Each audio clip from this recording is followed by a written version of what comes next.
कन्हैया सुनी सुनी है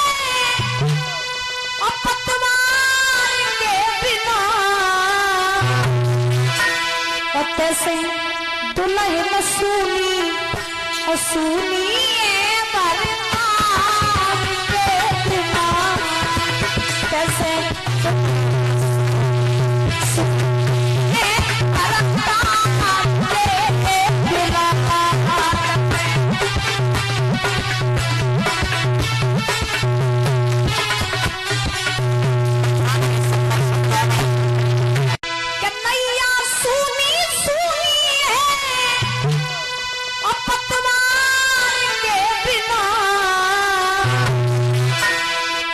से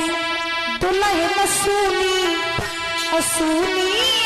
बरनाम के बिना कैसे